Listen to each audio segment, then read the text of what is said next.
Hey, what's up? Sammy here. Today, let's tear down the DJI Mavic 3. This video was for my partner, Beibei. I was just authorized to add English subtitles and they did all the hard work. All credit goes to them.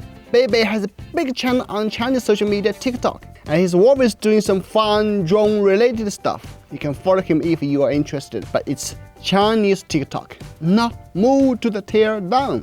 我不是第一个炸机的，但是应该是第一个直播拆它的。可以看到这个玉山的底壳和 Air 2是很类似啊。好，我们已经把它底壳给拆下来了。它垫桥板放在下面来了。现在上我们的十字螺丝刀。这个机器可能修起来成本好高哦。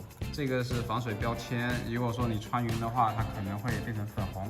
咱是第一次拆啊，现在尝试一下看能不能把上壳给拆开。现在把这边的螺丝都拆完了，但是上壳并不是很好打开，可能是上壳的底下有这个后视觉压住了，然后这个后视觉有点难拆，它有很多螺丝在这个旁边。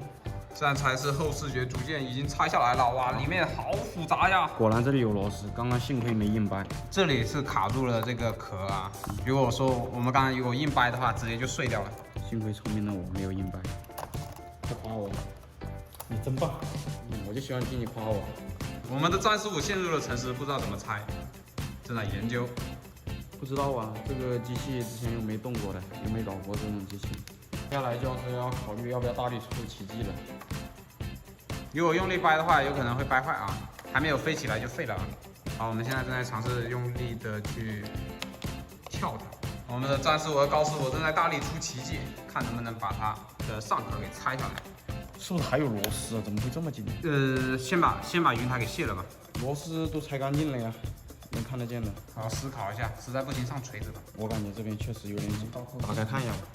玉山的云台同轴线不是很好的拆呀。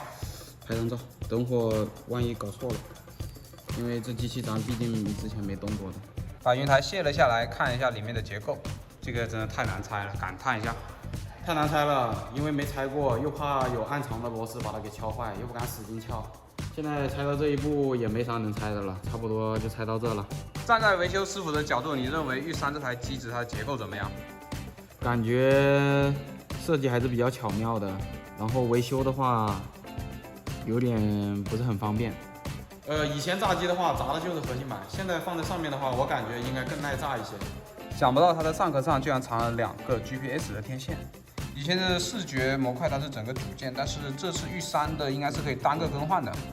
拆大家每一个新品我都会说一句，我操，这飞机好厉害！能拆当然就能装回去。